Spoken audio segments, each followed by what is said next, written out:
오늘 함께 살펴본 말씀은 열왕기하 4장 38절에서 44절까지 말씀입니다.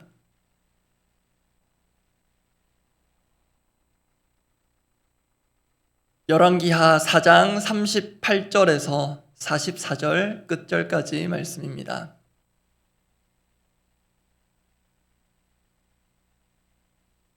열왕기하 4장 38절에서 44절까지 말씀, 제가 먼저 38절 읽습니다. 엘리사가 다시 길갈에 이르니 그 땅에 흉년이 들었는데 선지자의 제자들이 엘리사의 앞에 앉은지라. 엘리사가 자기 사원에게 이르되 큰 솥을 걸고 선지자의 제자들을 위하여 국을 끓이라 하매, 한 사람이 채소를 캐러 들에 나가 들포도 덩굴을 만나 그곳에서 들호박을 따서 옷자락에 채워가지고 돌아와 썰어 국 끓이는 솥에 넣되 그들은 무엇인지 알지 못한지라. 이에 퍼다가 무리에게 주어 먹게 하였더니 무리가 국을 먹다가 그들이 외쳐 이르되 하나님의 사람이여 솥에 죽음의 독이 있나이다 하고 능히 먹지 못하는지라. 엘리사가 이르되 그러면 가루를 가져오라 하여 솥에 던지고 이르되 퍼다가 무리에게 주어 먹게 하라 하매 이에 솥 가운데 독이 없어지니라. 한 사람이 바알 살리사에서부터 와서 처음 만든 떡 곧 보리떡 20개와 또 자루에 담은 채소를 하나님의 사람에게 드린지라. 그가 이르되 무리에게 주어 먹게 하라. 그 사원이 이르되 내가 어찌 이것을 100명에게 주겠나이까 하나 엘리사는 또 이르되 무리에게 주어 먹게 하라.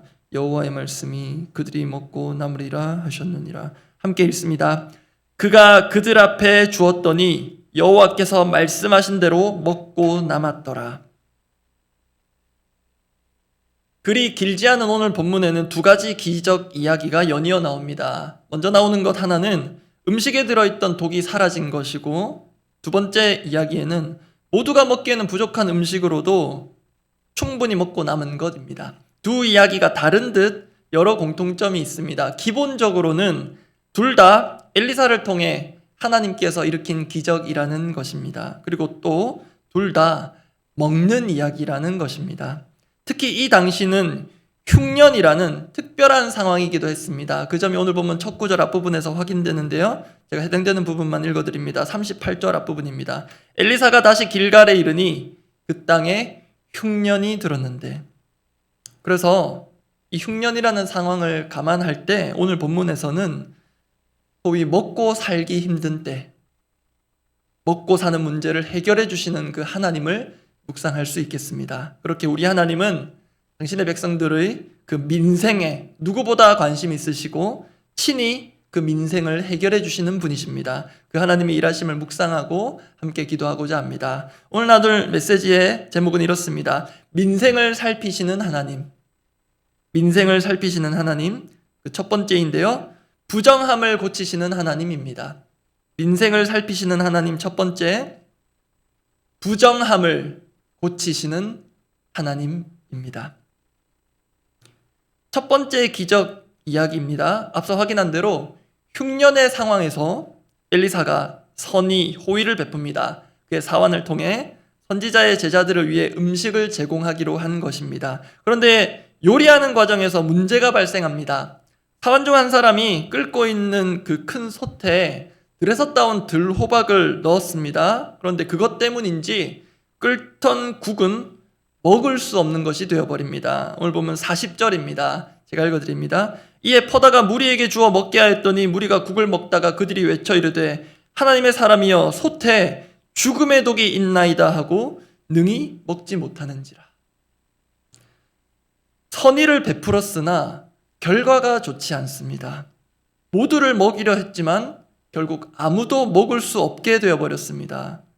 그런데 이게 본문만의 상황도 아니고 또 남일도 아닌 것 같습니다.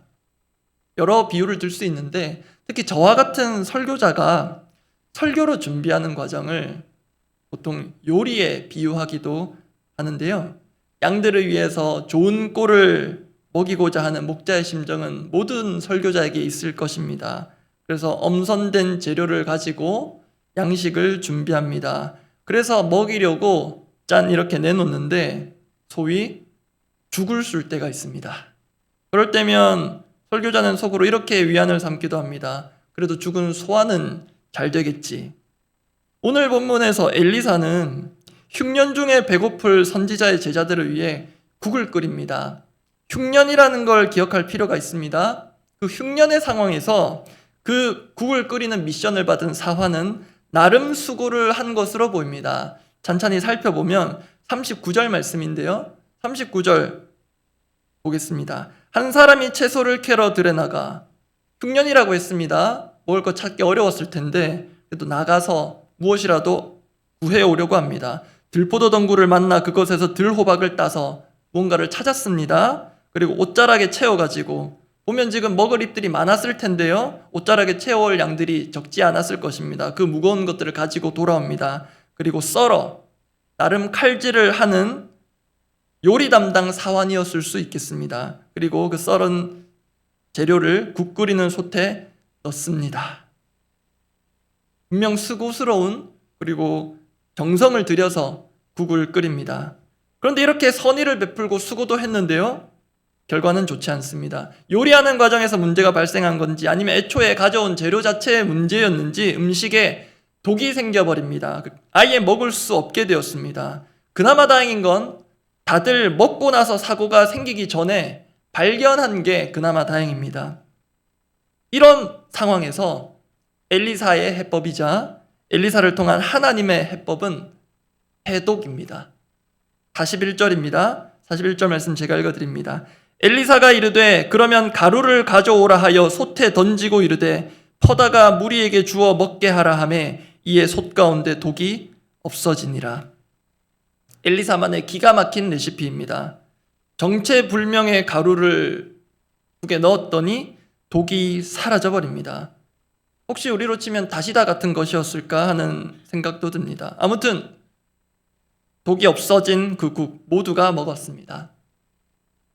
이렇게 보면 해피엔딩인데요. 그런데 이 대목을 조금만 생각해보면 이상한 점이 하나 발견됩니다. 이를 위해 저희 집 부끄러운 예를 하나 들어야 될 것 같은데요. 저희 집은 음식이나 반찬이 오래되어 상해서 버리는 경우가 많습니다. 보시기에 제가 여리여리해 보이실 텐데요. 요즘 들어 특히 식욕이 떨어져 가지고요, 먹고자 하는 의지가 상실된 지 오래되었습니다. 그래서 그런지 저희 집 음식 오래돼서 버리는 경우가 많은데, 불과 며칠 전에도 빵이 있어서 우유랑 같이 먹으려고 봤더니 냄새가 약간 시큼하더라고요. 그래서 입에까지 들어갔다가 먹으면 안 되겠다 싶어서 다시 나왔습니다. 여러분, 그럴 때 우리는 그 상한 음식을, 못 먹을 음식을 살리는 이 엘리사처럼 비법의 가루를 뿌려서 먹습니까?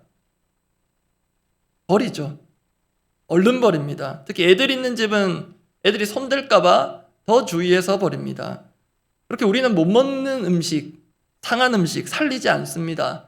버리면 됩니다. 독이 든 음식은 더더욱 그렇습니다. 그게 우리네 방식입니다. 못 먹는 것은 버리는 게 안전합니다. 그런데 그와 유사한 상황에서 오늘 본문을 보니 우리 하나님은 우리와 때로 다른 방식으로 일하시는 분임을 보게 됩니다.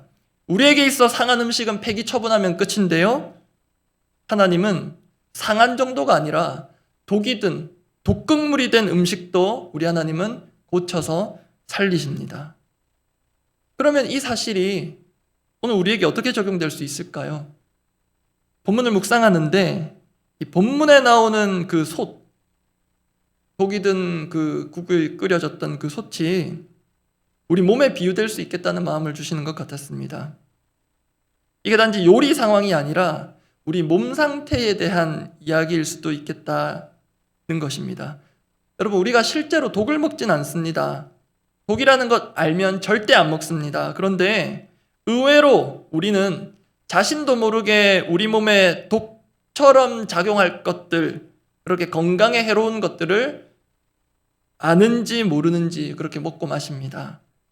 아무리 좋은 것도 과식하면 독이 되고요, 과음도 독이 됩니다. 특히 그 자체로는 좋은 음식인데 각자의 체질이나 건강상 피해야 하는 음식임에도 입맛 때문에, 식욕 때문에 먹고 후회합니다. 그렇게 내 몸에 독성을 일으킬 것들을 모르고 먹습니다. 때론 알지만 알고도 먹고 싶어서 먹을 때도 있습니다. 그런데 지금 예를 들어 드린 건 그나마 단순합니다. 자제하고 절제하면 되는 것이기 때문입니다. 내 몸에 독이 되는 음식들이 있다면 줄이면 됩니다. 그런데 정말 문제가 되는 것은 우리의 마음에, 우리의 영혼에 나도 모르게 쌓이고 있는 독소들입니다. 사람들과 관계하며 살다 보면요, 저에게서든 상대방에게서든 말이 아니라 독침이 나오는 것 같을 때가 있습니다. 그건 음식 때문이 아니겠죠?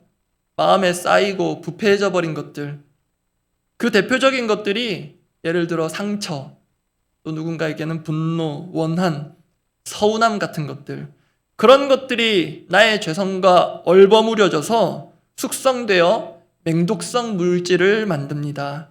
그게 내 안에 있는지 없는지도 모르는 채 알게 모르게 주위 사람들에게로 전파됩니다. 자신은 그냥 말을 했을 뿐인데 독이 되어 나갑니다. 내 안에 그렇게 독이 만들어지고 있을 수 있다는 것, 오늘 본문을 통해 우리에게 알려주시는 것 같습니다. 그런 점에서 나라고 하는 이 솥 안에, 속에서 부글부글 끓고 있는 이 솥 같은 내 안에 지금 만들어지고 있는 독이 있다면 무엇일까 점검해 보기를 원합니다. 또 그 재료가 되고 있는 것들은 무엇인가?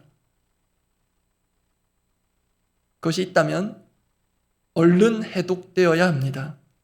내 몸속에서 씻겨져 나가야 합니다. 그건 오늘 본문에서 보듯이 외부에서 오는 해독제가 있어야 가능합니다. 엘리사가 독이 든 솥에 넣은 가루, 그 가루로 상징될 만한 것, 그것은 솥 안에서 자체적으로 해결할 수 없다는 것입니다. 다시 말해 내 힘으로 내 마음과 내 영혼 속에 깃든 그 독소를 빼낼 수 없다는 것입니다. 그래서 외부에서도 오는 하나님의 도우심이 필요합니다. 그런 점에서 저와 우리 모두에겐 영적인 디톡스가 수시로 필요합니다.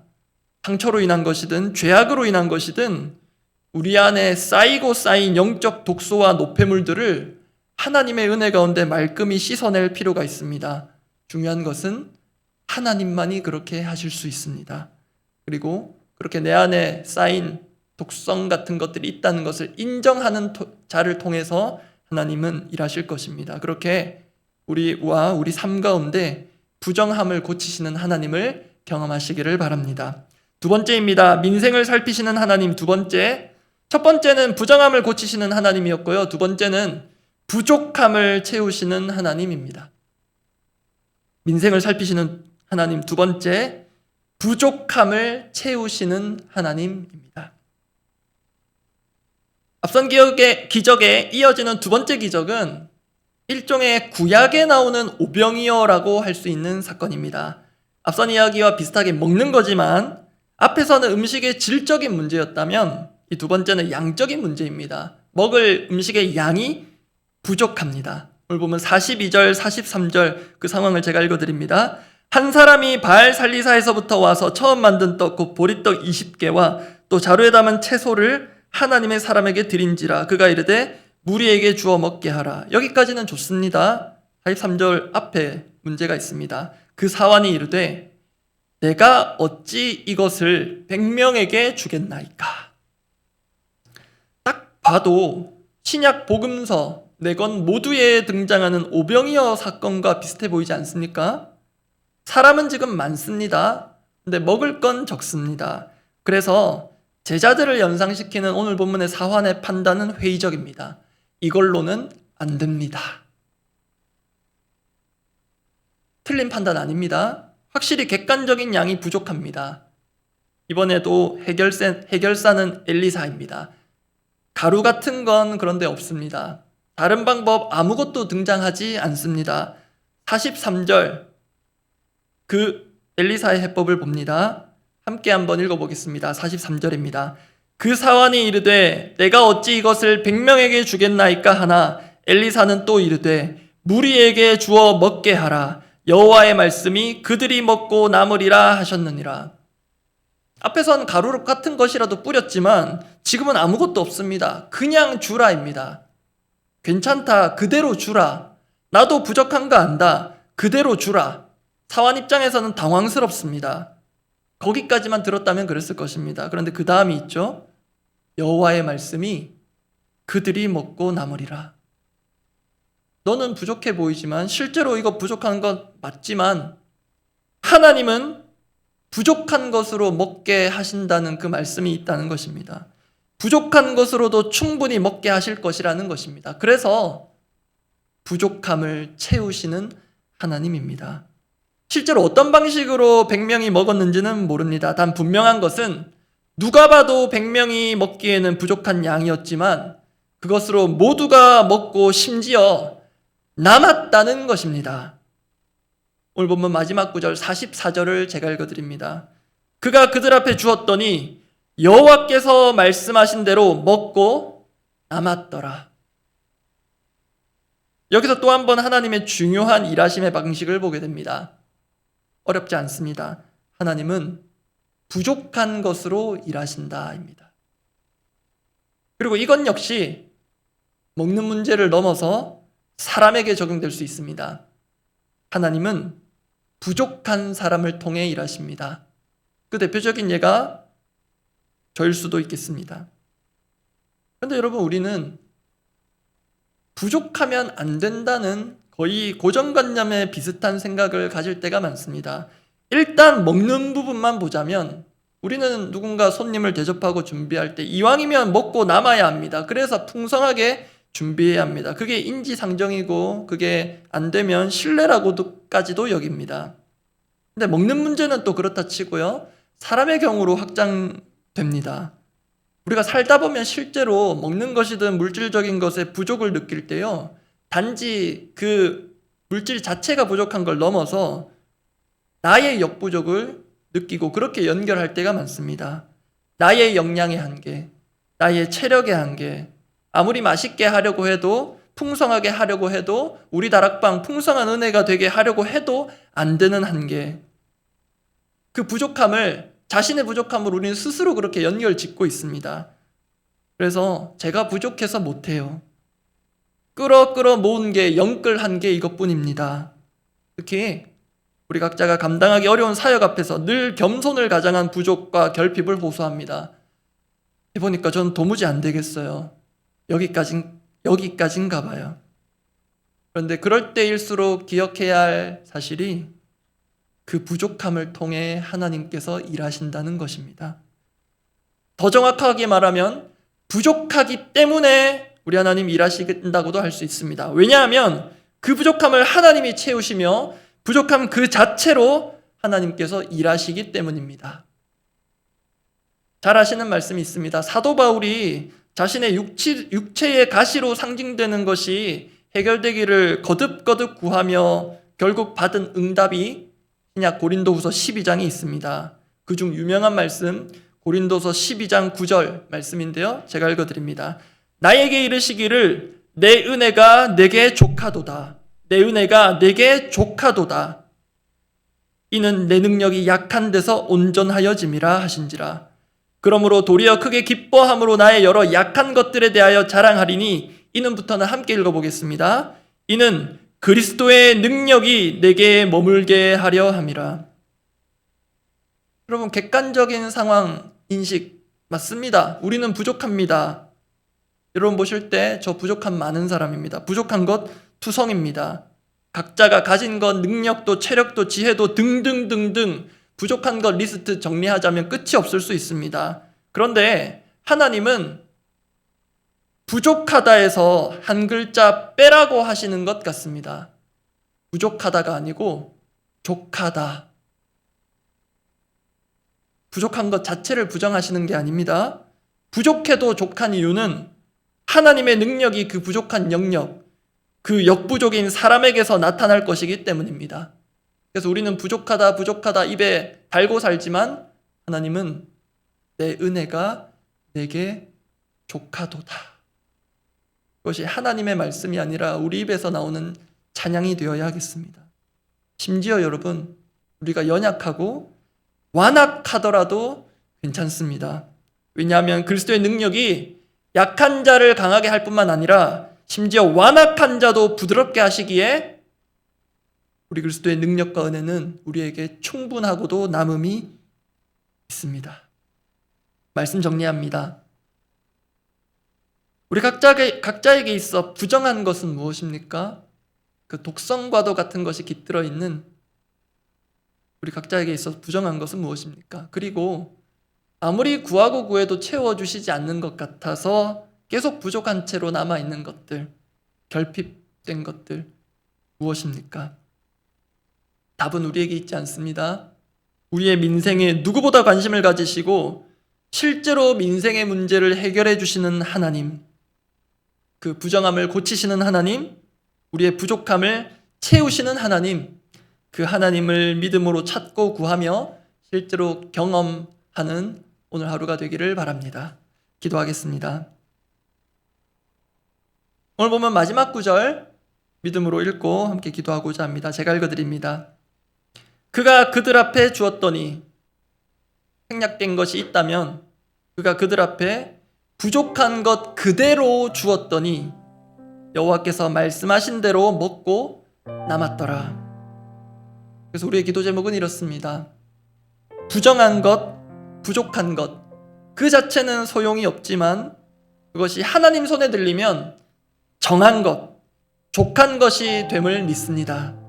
하나님의 백성들의 민생 가운데 얽혀있는 온갖 부정과 부족의 문제를 친히 해결해 주시기를 원합니다. 본문의 흉년의 상황을 조금 더 생각해 보면 먹을 것이 없었다 보니 독이 들었든 음식에 어떤 해를 입힐 정체불명의 먹을거리라도 일단 넣고 먹자, 그런 절박한 상황에서 이 먹는 문제가 오늘 본문에서 다뤄진 것 같습니다. 이렇게 부정과 부족의 문제가 많은 부분 얽혀 있습니다. 그것이 우리의 삶의 어려운 지점들인데요. 그 민생을 책임지시는 하나님, 그런데 또 이런 마음도 주십니다. 우리 하나님은요, 민생을 넘어 영생을 책임지시는 하나님입니다. 그런데 그 영생은 죽음 이후가 아닌 오늘 누리는 것입니다. 예수님께서 직접 하신 말씀 때문입니다. 영생은 곧 유일하신 참 하나님과 그가 보내신 자 예수 그리스도를 아는 것이니이다. 그걸 오늘 못 누리면요, 죽음 이후의 영생은 그 사람에게 지루한 시간일 뿐입니다. 그렇게 오늘 이 말씀 기억하고 또 기도 제목으로 기도하시고요. 반대로 또 우리 가운데 정한 자들도 있습니다. 풍족함을 누리고 계신 분들도 분명 있습니다. 그런 분들은 하나님 한 분만으로 족함을 누리는 연습이 필요합니다. 우리 모두 그렇게 각자에게 필요한 상황에 맞게 필요한 기도를 하나님께 올려드리겠습니다. 기도하겠습니다. 하나님, 우리는 가지면 해결될 것처럼 생각하고 어떻게든 끌어모으고 채우고 공부하고 이력서 한 줄 더 써놓고 조금 더 좋은 학력들을 우리 자녀들이 가지길 바라고 더 좋은 곳을 보내고 더 많은 재정을 투입하고 그렇게 부족한 것들을 채워가면 풍족하게 살 것이라고 생각하는데, 오히려 그 과정에서 부모와 자녀와 우리의 마음 가운데, 인생 가운데 상처와 독소 같은 것들이 더 쌓여가는 것, 이렇게 우리 힘으로 부족함을, 부정함을 해결하려고 하다 보니 오히려 더 얽히고 설키고 실타래처럼 꼬여버리는 것 주님 아시지 않습니까? 하나님, 우리 스스로 해결할 수 없는 것 주님 아시오니 우리에게 말씀을 뿌려주시고 생명의 생수를 뿌려주시고 우리 가운데 내주하신 성령께서 우리 가운데 독소들을 제거하여 주시고 매일매일 영적 디톡스의 과정들이 일어나도록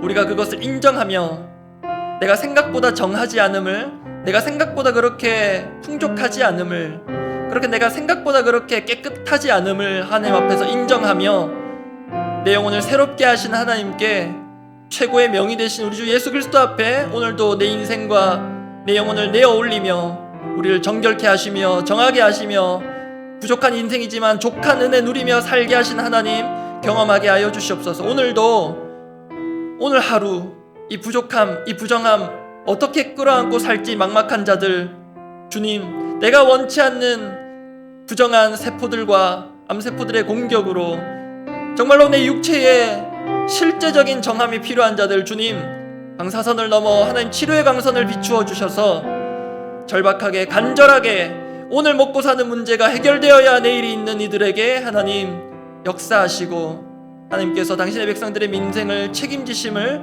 똑똑히 보고 알게 하여 주시옵소서. 공동의 기도 제목입니다. 여러 가지 것들이 있겠지만 오늘 두 가지만 정리해 왔습니다. 어제 공식적으로 가을 특별 새벽 부흥회 공지가 되었고 또 이미 그 전부터 준비하고 또 기도하고 있습니다.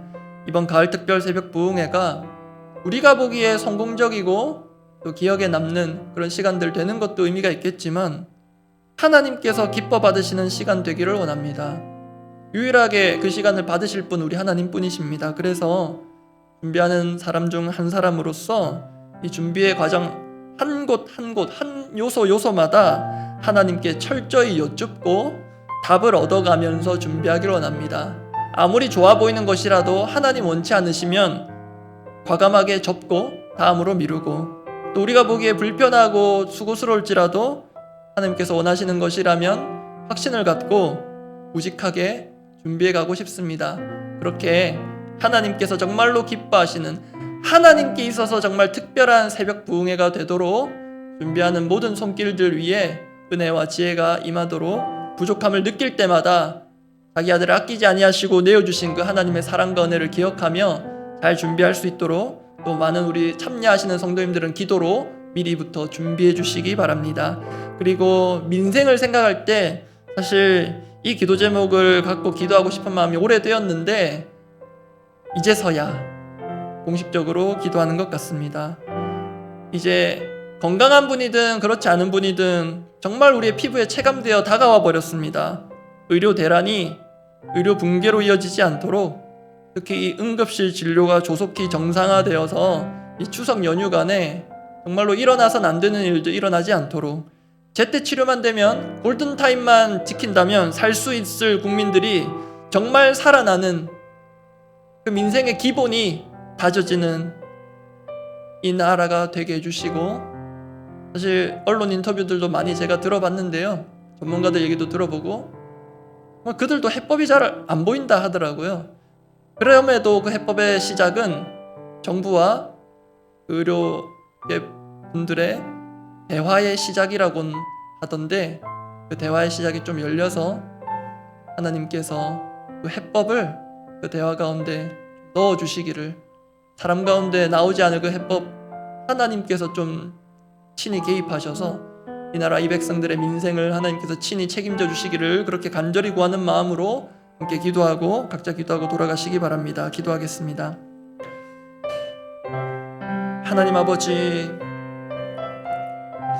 매일이 우리에게 특별함이지만 또 1년을 살아가며 특별한 기도의 시간, 은혜의 시간이 필요함을 우리가 경험적으로 알고 있고, 또 그 은혜가 추억이 되고 또 기대가 되어 올해도 어김없이 가을 특별 새벽 부흥회로 나아갑니다.